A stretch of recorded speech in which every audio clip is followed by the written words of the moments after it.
ஓனாய் மனிதன் வச்சு ஒரு தரமான படம் கொண்டு வந்திருக்கேன். நீங்கள் பார்த்துக்கிட்டு இருக்கா இல்லை?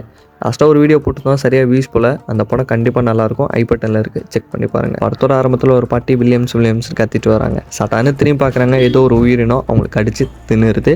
சீனை கட் பண்ணால் ரொம்ப வருஷம் கழிச்சு ஒரு பழைய வீடை வந்து காட்டுறாங்க. அதுக்குள்ளே ஒரு தாத்தா இருக்கிறாரு.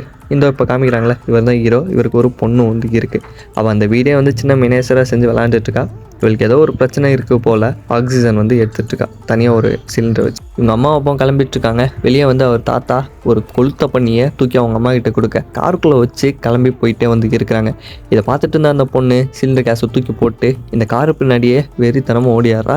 அந்த கார் போகிற வழியே பார்த்துறா. பின்னாடியே வந்து அவங்க தாத்தா, உன்னை ஏதாவது நைட்டான வெளியே வரக்கூடாதுன்னு சொன்னேன்னு சொல்லி திட்டாரு. நான் என்ன நைட்டாக வெளியே வந்தேன், இப்போ தானே வெளியே வந்தேன்னு கோவமாக சொல்கிறான். அவங்க அம்மா அப்பாவை கொண்டு போய் விட்டு வந்து நிற்கிறாங்க. ஏதோ அடியெல்லாம் பட்டிருக்க மாதிரி இருக்குது. நைட்டானா இவங்க அம்மாவும் அப்பாவும் எங்கே போகிறாங்கன்னு சொல்லி ஒரு சந்தேகம் இருந்துகிட்டே வந்து இருக்கும். இதை தெரிஞ்சுக்க அவங்க தாத்தா பேசுறதை போய் ஒட்டு கேட்பா. அவங்க அம்மாட்ட சொல்லிட்டு இருப்பாரு, ஒரு நாள் உன் பொண்ணுக்கு தெரிய போதான்னு சொல்லிட்டு. அதெல்லாம் தெரிய வாய்ப்பு இல்லைன்னு சடான்னு கதவை திறக்க வெளியே அவங்க பொண்ணு நிற்கிறத பார்த்துட்டு, நீ எதுக்கு இங்கே வந்து நிற்கிற அப்படின்னு சொல்லி திட்டிட்டு, வெளியே வா போய் சாப்பிட்லான்னு சொல்லி சாப்பிட்ற இடத்துல அந்த பொண்ணு திரும்பி வந்து கேட்பா தாத்தா கிட்ட, இங்கே என்ன தான் நடக்குது சொல்லுங்கள் அப்படின்னு சொல்லி.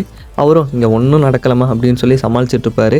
இவளும் இவங்க அம்மா மினியேச்சராக செஞ்சு விளாண்டுட்டு இருப்பா. அப்போ வீட்டுக்கு கீழே ஒரு பயங்கரமான சவுண்டு கேட்கும். இவளும் கீழே போய் பார்ப்பா. அங்கே அவங்க அப்பா திரும்பி படுத்திருப்பாரு. டக்குன்னு ஓனாய் மாதிரி மாறி கொதற ஆரம்பிச்சிருவாரு.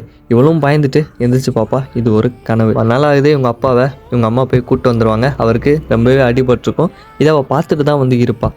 இதனால் அவளுக்கு இன்னுமே ரொம்ப சந்தேகம் அதிகமாகிட்டு உங்கள் தாத்தாவை ஒரு கதை வச்சு லாக் பண்ணிவிட்டு வெளியே வந்து இவங்க அம்மா என்ன பண்ணுறாங்கன்னு சொல்லி பார்த்துட்ருப்பா. இப்போ அவங்க அம்மா ரத்த கரையாக இருக்கிற கரடியோட தொலை அலசிட்டு இருப்பாங்க. இதை பார்த்துட்டு கண்டிப்பாக இன்றைக்கி நம்ம அம்மாட்ட கேட்டே ஆகணும்னு சொல்லி அவங்க கிச்சனில் வேலை பார்த்துட்டு இருக்கல வந்து கேட்குறா, உண்மையை சொல்லுங்கள் நம்ம அப்பாவுக்கு என்ன ஆகுது அப்படின்னு சொல்லி. அவங்க அம்மா பதட்டத்தில் கையில் இருக்க கிளாஸு கீழே விட்டுறாங்க. திரும்பி பார்த்தா அவளை ஒரு முறைச்சு, இங்கே பாரு உங்கள் அப்பாவுக்கு எதுவும் இல்லை, நீ இந்த மாதிரி லூஸ் தனமாக வந்து கேட்டுட்டு இருக்காதுன்னு சொல்லி திட்டி அமுச்சுட. ரூமுக்கு போகிறா. நைட் ஆகுது. இவங்க அப்பாவோட ரூமில் ஏதோ ஒரு சத்தம் கேட்டுட்டு இருந்தோடனையும் காதை கொண்டாந்து ரூமில் வச்சு கேட்க எங்கள் அப்பா சொல்கிறாரு, என்னால் இதுக்கு மேலே தாங்க முடியலை, செத்துலாம் போல் இருக்குன்னு. அவங்க அம்மா சொல்லிட்டு இருக்காங்க, நீ கவலைப்படாதுன்னு சொல்லி வெளியே வர. இவளும் போய் ஒழிஞ்சுக்கிறா. அப்போ அவங்க அப்பாவோட கண்ணை வந்து பார்க்குறா. ரத்தேன்னு இருக்குது. பதட்டத்தில் டக்குன்னு கீழே விழுந்துட்டு ரூம்க்கு ஓடி போயிடுறா. அதனால இவங்க அம்மா பண்ணையில் நிறைய திங்ஸ் விற்கணும் வான்னு சொல்லி கூப்பிட்றாங்க. இவளும் கிளம்புறா. இவங்க தாத்தா ஹெல்ப் பண்ணுறாரு. இதை பார்த்துட்டு இருந்த அவங்க அப்பா மேலேருந்து அவங்க தாத்தா பார்த்து முறைக்கிறாரு. போயிட்டுருக்கலே இவங்க அம்மா உனக்கு ஒரு சர்ப்ரைஸ் இருக்குன்னு வந்து சொல்லிட்டு கீழே இறங்கி இவங்க ட்ரெஸ் சேஞ்ச் பண்ணி, நீ தான் இனிமேல் காரை ஓட்ட போகிற அப்படின்னு சொன்னதுமே அவளுக்கு ரொம்ப சந்தோஷமாகுது. இவளுக்கு ரொம்ப நாள் ஆசை கார் ஓட்டணும்னு சொல்லி இவங்க அம்மா சொல்லி கொடுக்குறாங்க. அவங்க சொல்கிறத அப்படியே ஒன்று ஒன்றா கேட்டுட்டு காரை ஜாலியாக ஓட்டிட்டு அந்த பண்ணைக்கு போய் எல்லாத்தையும் விற்றுட்டு வர்ற காசில் பொண்ணுக்கு ஒரு அழகான ஒரு ட்ரெஸ் வாங்கி கொடுக்குறாங்க. அவளும் சந்தோஷமாக அந்த ட்ரெஸ்ஸை எடுத்துக்கிறா. உங்கள் அம்மா வான்னு சொல்லி திரும்பி கூட்டிகிட்டு போகிறாங்க வீட்டுக்கு. வெளியே அவங்க அப்பா நிற்கிறாரு. கொண்டு வந்த ட்ரெஸ்ஸை பிடிங்க, இதான் அவன் புது ட்ரெஸ்ஸான்னு சொல்லி தூக்கி போட்டு விளாண்டுட்டு இருக்காரு. டக்குன்னு இவகிட்ட போய் மோந்து பார்க்குறாரு. அவள் பயந்துரா. ஒன்றும் இல்லை நான் சும்மா தான் பண்ணேன்னு சொல்லி அவளை தூக்கிட்டு போய் ரூம்குள்ளே வச்சு படுக்க வச்சுறாங்க. மறுநாள் இவ திரும்பி அந்த மினியேச்சரை வச்சு விளாண்டுட்டு இருக்கேன்.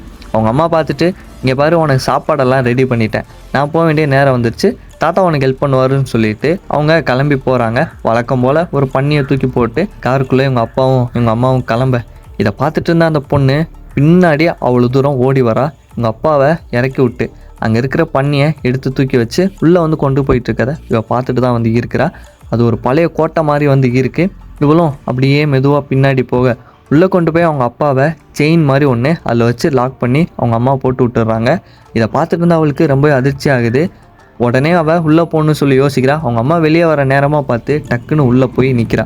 உடனே அவங்க அம்மா உள்ளே போகாதன்னு சொல்லி கத்துறாங்க. இவள் வரதை பார்த்துட்டாங்க போல். அதெல்லாம் கண்டுக்காமல் உள்ளே போகிறா. அவங்க அம்மாவை கதவை ஓப்பன் பண்ணி அவங்க அப்பாவை பார்க்குறதுக்கு முன்னாடியே டக்குன்னு வாயை பொத்தி இழுக்க அந்த இடத்துல பதட்டத்தில் மயக்கம் போட்டு கீழே விழுந்துடுறா. அவளுக்கு உயிர் வரணும்னு சொல்லிட்டு ஆக்சிஜன் கேஸை வைக்க அவங்க அப்பாவை பார்த்த மாதிரி சில கனவுகள் அவளுக்கு வர அந்த பயத்திலேயே எந்திரிக்கிறா. மறுநாள் ஆகுது. அவங்க அப்பா அம்மா பார்த்தாலே அவளுக்கு சுத்தமாக பிடிக்கல. ஏதோ ஒரு விஷயம் மறைக்கிறாங்கன்னே அவன் மைண்டுக்குள்ளே ஓடிக்கிட்டு இருக்கு. அவங்க தாத்தா கூடயே ஸ்டே பண்ணுறா, அங்கேயே தங்குறா. இந்த விஷயம் அவங்க அப்பா அம்மா 2 பேருக்குமே சுத்தமாக பிடிக்கல. வந்து அந்த தாத்தா கிட்ட இருந்து பொண்ணை அமுச்சு விடுங்கன்னு சொல்லி கேட்குறாங்க. அப்போ கூட அந்த தாத்தா சொல்கிறாரு, பொண்ணு பதட்டத்தில் இருக்கிறா, கொஞ்ச நாள் ஆகட்டும் வந்துடுவான்னு சொல்ல. இருந்தாலும் அவங்க அம்மா கம்பல் பண்ணி அவளை தூக்கிட்டு வந்து போயிடறாங்க. இதனால கடுப்பான அங்கே வந்து அவங்க அம்மா வாங்கி கொடுத்துருப்பாங்களே ட்ரெஸ்ஸு, அதை டர்னு கிழிச்சு போடுறா. நைட்டானதும் அவங்க அப்பா வாட்ச் பண்ணுறா. அவர் அந்த தரையில் அங்கே எங்கேன்னு சொல்லி நடந்துட்டுருக்க. இவ்வளோ மினியேச்சர் வச்சு விளாண்டுட்டு இருக்கல. அவங்க தாத்தா உடனே வந்து நீ வா இங்கேருந்து கிளம்பலான்னு சொல்லி அவளை கூப்பிட்டு போயிடறாரு. அவளும் கிளம்புனா சரின்னு சந்தோஷமாக அவர் கூட காரில் வர அவங்க அப்பா அம்மா உடனே வந்து திட்ட ஆரம்பிக்கிறாங்க. எதனால இப்படி நீங்கள் பண்ணுறீங்கன்னு. அவங்க அப்பாவும் கத்துறாரு. அவங்க அப்பா மூஞ்சிலே அந்த தாத்தா குத்துன்னு குத்தி, நீ ஒரு அரக்கன், நீ ஒரு கிறுக்க அப்படின்னு சொல்லி அடிக்கிறாரு.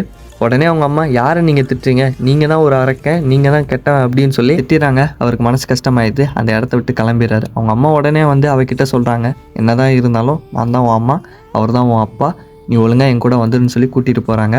மறுநாள் அவங்க அப்பா அவளை கூட்டிகிட்டு, இங்கே வா, உன்னை ஒரு இடத்துக்கு கூப்பிட்டு போகிறேன்னு சொல்லி அந்த கோட்டை இருக்கிற இடத்துக்கே கூப்பிட்டு போகிறாரு. அந்த இடத்துல ஒரு கதை சொல்லார்.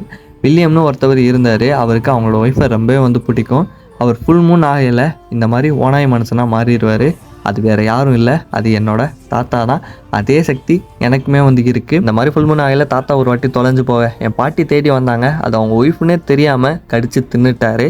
இதை தான் நம்ம ஸ்டார்டிங்கில் பார்த்துருப்போம். அதுக்கப்புறம் காலையில் எந்திரிச்சு பார்த்த தாத்தா அவங்கள பார்த்து கதறி அந்த இடத்துல அவரும் இறந்து போயிட்டார். அதனால தான் நான் ஃபுல் மூன் ஆயில் என்னை செயினில் அடைச்சி போட்டுக்கிறேன் அப்படின்னு சொன்னதுமே அவங்க பொண்ணுக்கு ஒரு வழியாக சந்தோஷமானாலும் ரொம்பவே கஷ்டப்பட்டு அப்படியே வந்து கட்டி பிடிச்சி ரொம்பவே பாசமாக பழக ஆரம்பிக்கிறா. ஒரு வழியாக அவளுக்கு உண்மை தெரிஞ்சிருச்சுல. அவங்க அம்மா கூட நார்மலாக பேச அவங்க அப்பா ஒரு நாள் காலில் ஒரு ட்ரெஸ் இருக்கிறத பார்த்துட்டு செம்மையாக கடுப்பாகி அவங்க பொண்ணை கூப்பிட்டுட்டு திரும்பி கிளம்பி போகிறாரு. அவங்க அம்மா போய் அடின்னு அடிக்கிறாரு. ஏன்னா அவருக்கு ஒரு சந்தேகம் வந்துருச்சு அவங்க அம்மா மேலே. அப்போ தான் அவர் சொல்கிறாரு, நான் உன்னை எதுக்கு இந்த மாதிரி அடிக்கிறேன் அப்படின்னா, நான் இந்த மாதிரி இருக்கிறனால என்னை வெறுத்துட்டு நீ இன்னொருத்தவங்க கூட போயிடுவேன் நினச்சி பயமாக வந்து இருக்கு. அதனால தான் நான் உன்னை அடிக்கிறேன்னு சொன்னதும், நான் அந்த மாதிரிலாம் போக மாட்டேன், உங்களை என்றைக்குமே விட்டு கொடுத்துட மாட்டேன்னு சொல்லி அவங்க சொல்கிறாங்க. இவங்க அம்மா ஒரு சர்ப்ரைஸ் பண்ணியிருப்பாங்க இந்த பொண்ணுக்கு. அதாவது இவ டருன்னு கிழிச்சு போட்ட அந்த ட்ரெஸ்ஸை இவங்க தச்சு வச்சுருப்பாங்க. இதை பார்த்துட்டு இருந்த அந்த பொண்ணுக்கு ரொம்பவே சந்தோஷமாயிரும். உடனே அவங்க அம்மா வந்து கட்டி பிடிச்சி சாரிம்மா அப்படின்னு வந்து சொல்லுவாங்க.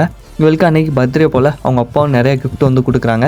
இவங்க கொடுத்த ட்ரெஸ்ஸையும் போட்டுட்டு சந்தோஷமாக கேக்கெல்லாம் வச்சு வெட்ட அந்த இடத்துக்கு அவங்க தாத்தா வராரு. கூடவே ஒரு நாய்க்குட்டியை கூட்டிகிட்டு வராரு. இதை பார்த்ததும் அப்பாவுக்கும் பொண்ணுக்கும் சந்தோஷமாகி ஜாலியாக அது கூட விளையாட ஆரம்பிக்க, நைட்டாகுது, எல்லா பிரச்சனையும் முடிஞ்சிருச்சுலம்மா அப்படின்னு சொல்லி கேட்க அவங்க அம்மாவும் சொல்கிறாங்க, எல்லாம் முடிஞ்சிருச்சு, நீ நிம்மதியாக தூங்குன்னு சொல்லி தூங்க வைக்கிறாங்க. விடிஞ்சதும் இவளோட மினியேச்சருக்கு டோர் செட் பண்ணுறான். அவங்க அம்மாவும் திங்ஸ்லாம் எடுத்து வச்சுட்டு அவங்க அப்பாவை கொண்டு போயிட்டு வழக்கம் போல் ஒரு லாக்கரில் வச்சு லாக் பண்ணிவிட்டு திரும்பி வீட்டுக்கு வந்துடுறாங்க. இந்த பொண்ணு தூங்கிட்டு இருக்க நேரம் ஒரு வினோதமான ஒரு சத்தம் கேட்க இவ்வளோ டக்குன்னு அவன் மினியேச்சர்கிட்ட போயிட்டு ஒரு டோர் மாதிரி இருக்கிறத ஓப்பன் பண்ண முயற்சி பண்ணுறான். அந்த இடத்துல ஒரு குச்சி வந்து அவளோட நெயில் கிட்ட மாட்டிக்கிட்டு கதறி துடிக்கிறா. ஒழுங்காக மூச்சு விட முடியலை போல், அதிகமான ஆக்சிஜன் தேவைப்படுது. டக்குன்னு எந்திரிக்கிறா. இதுவும் ஒரு கனவு தான். அவள் பக்கத்தில் இருக்கிற ஆக்சிஜன் சிலிண்டரை எடுத்து யூஸ் பண்ணலான்னு பார்க்குறா. ஒரு வழியாக தடு மாதிரி அதை யூஸும் பண்ணுறா. வித்தியாசமான சத்தம் கேட்டுக்கு வெளியே கேட்டதும் இவளுக்கு புரியுது.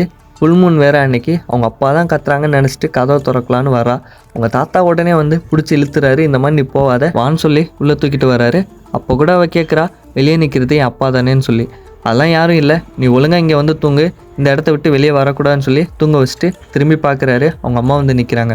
உங்ககிட்ட ஒரு கன்று இருக்குல்ல, அதை என்கிட்ட கொடுங்க, எனக்கு தான் அது அதிகமாக தேவைப்படுதுன்னு சொல்லி அவங்க அம்மா கேட்க இவரும் அந்த கண்ணை சரி நீ வச்சுக்கோன்னு சொல்லி அவகிட்ட கொடுத்துட்றாங்க. இதை வந்து அந்த பொண்ணு கேட்டுட்டு தான் வந்து இருக்கிறா. டக்குன்னு அவளுக்கு மூச்சு இழுக்க ஆரம்பிச்சிருது. கீழே மயக்கம் போட்டு விழுக அந்த இடத்துல ஆக்சிஜன் முடிஞ்சு போயிடுச்சு போல், கீழே தான் வந்து இருக்குது. இவங்க அம்மா அதை போய் எடுக்கலான்னு சொல்லிட்டு போகிறாங்க. அந்த இடத்துல அவங்க அப்பா கதவை தட்டிகிட்டே வந்து இருக்கிறாரு ஓனாயம் மாதிரி. உடனே அவங்க அம்மா கடுப்பாகி, இந்த நேரத்தில் நீங்கள் ஏன் இப்படி பண்ணுறீங்கன்னு சொல்லி இவங்க போய் கதவை டக்குன்னு அடிச்சுட்டு அந்த இடத்த விட்டு மூவ் ஆகி ஆக்சிஜனை எடுத்துகிட்டு மேலே வர்றாங்க. பதட்டத்தில் கண்ணை கீழே போட்டே மேலே வந்துடுறாங்க. ஆக்சிஜன் கேஸை கொண்டு வந்து மேலே ஒரு வழியாக அவளுக்கு கொடுத்துட்றாங்க. நார்மல் ஆகிடுது. தாத்தா கேட்குறாரு கன் எங்கன்னு சொல்லி. அப்போ தான் உங்களுக்கு ஞாபகம் வருது கீழே போட்டுட்டு வந்திருக்காங்கன்னு. உடனே தாத்தா சரி அப்போ இருங்க நான் போய் பார்த்துட்டு வரேன்னு சொல்லி கீழே இறங்கி வர்றாரு. கதை உடைச்சிட்டு அந்த ஓனாய மனுஷன் உள்ளே வந்து இவரை தூக்கி மேலேயே சொருகி விட்டுருது. இந்த சத்தத்தை கேட்ட அவங்க அம்மா என் கூட அமைதியாவான்னு சொல்லி கூட்டிகிட்டு வராங்க. இவளும் பொறுமையாக வந்துட்டு இருக்கையில் அவங்க அம்மா சொல்கிறாங்க, இந்த மாதிரி வெளியே இருக்கிற காரை போய் நீ ஆன் பண்ணு. சப்போஸ் நான் வெளியே வந்துட்டேன் அப்படின்னா நீ என்னை கூட்டிகிட்டு போயிரு, இல்லை அப்படின்னா நீ போய் தனியாக சேஃபாக தப்பிச்சிருன்னு சொல்லி அமுச்சு விட. அங்கே வந்து பார்க்கல தான் கீழே அவங்க தாத்தா உயிரோடு இருக்கிற விஷயம் தெரிய வருது. ஒரு வழியாக அவரையும் இழுத்துட்டு கீழே அண்டர் கிரவுண்ட் வழி இருக்கும், அது வழியாக வெளியே போய் தப்பிச்சான்னு சொல்லி அவரை இழுத்துட்டு போக அந்த இடத்துல ஒரு எலி பிடிக்கிற ட்ராப் வச்சுருப்பாங்க. அதில் அவர் கையை வைக்க டக்குன்னு அது அவர் கையை கட் பண்ணி விட்டுருது. சத்தம் போட்டு கத்த ஆரம்பிச்சிடுறாரு. அந்த ஓனாய்க்கு தெரிஞ்சிருது இவங்க இதுக்குள்ளே தான் இருக்காங்கன்னு சொல்லிட்டு. வெளியே போன பொண்ணு அந்த இரும்பு கம்பி மாதிரி இருக்கும், அது வழியாக தான் இவங்க வெளியே வரணும். அதில் லாக்கை போட்டு காரை இழுத்து விட்டுறா. இவங்களும் வெளியே வந்து ஒரு வழியாக காரில் ஏறுறாங்க. கார் ஆன் ஆகலை. தாத்தா கீழே இறங்கி நீங்கள் முன்னாடி போயிட்டே இருங்க, நான் பின்னாடி வரேன்னு சொல்லி கதவை பூட்டுறாரு. பொண்ணுக்கும் அம்மாவுக்கும் வந்து புரியுது. தாத்தாவோட சத்தம் கேட்குது. அழுதுகிட்டே முன்னாடி ஓட ஆரம்பிக்கிறாங்க. பின்னாடியே யாரோ துரத்தி வர மாதிரி இருக்குது. அவங்க அம்மா பொண்ணை கொண்டு போய் ஒரு இடத்துல நிற்க வைக்க நான் முன்னாடி போகிறேன், எந்த ஒரு சத்தம் வந்தாலும் நகர்ந்துடாதுன்னு சொல்லிட்டு கிளம்பி முன்னாடி போக ஒரு சத்தம் கேட்குது. பார்த்தா இவங்க அம்மாவோட சத்தம் இல்லை, அந்த பொண்ணோட சத்தம். அந்த ஓனாயை வந்து இந்த பொண்ணை கடத்திட்டு அந்த கோட்டைக்கு ஓடிட்டு இருக்க. அது நம்ம பொண்ணு விட்டுருங்கன்னு சொல்லி அவங்க அம்மா அலறிக்கிட்டே பின்னாடியே வர இந்த ஓனாய் அந்த பொண்ணை கூட்டு போயிட்டு முள்ளிநிலவை காமிச்சு ஏதோ வந்து சொல்லிட்டு இருக்க. இவங்க அம்மாவும் ஒரு வழியாக அந்த ஓனாய்கிட்ட ஏதோ பேச முயற்சி பண்ண, அதுக்கிட்டே ஏதோ ஒரு மனசு இருக்க போல், ஆனாலும் அதால் கண்ட்ரோல் பண்ண முடியல. டக்குன்னு அவங்க வயிற்றை கிழிச்சு விட பக்கத்தில் ஒரு லேம்ப் லைட் கொண்டு வந்ததை அந்த பொண்ணு கீழே தள்ளி விட்டு ஓனாயை எரிச்சு விட்டுறா. இதை பார்த்துட்டே இருந்த அவங்க அம்மா ரொம்பவே கவலைப்பட்டுட்டு பொண்ணை வந்து கட்டி அணைச்சிட்டு அந்த இடத்த விட்டு கூட்டு போகலான்னு சொல்லி முயற்சி பண்ண. மறுநாள் ஆகுது. அந்த பொண்ணு ஒரு புக் டைரி வச்சு இருக்கிற மாதிரி இருக்குது. அவங்க அம்மா வந்து வான்னு சொல்லி கூப்பிட மேலே பார்த்தா அவங்க அப்பா நிற்கிற மாதிரி இருக்குது. இந்த மாதிரி ஒரு கிளிஃப் ஆங்கில் வந்து இந்த படம் வந்து முடிஞ்சிருக்கு.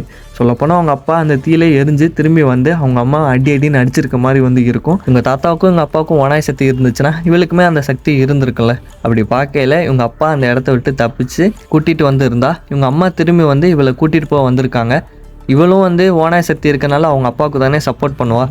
இவளுக்கு இல்யூஷன் வேறு வந்து இருக்கும். ஸோ இந்த மாதிரி படத்தோட கிளைமேக்ஸாக நம்ம கையில் வந்து விட்டுருப்பாங்க. கண்டிப்பாக இந்த படம் உங்களுக்கு பிடிச்சிருக்குன்னு நினைக்கிறேன். பிடிச்சிருந்தா லைக் போடுங்க. அடுத்த ஒரு படத்தில் பார்க்கலாம். டாட்டா.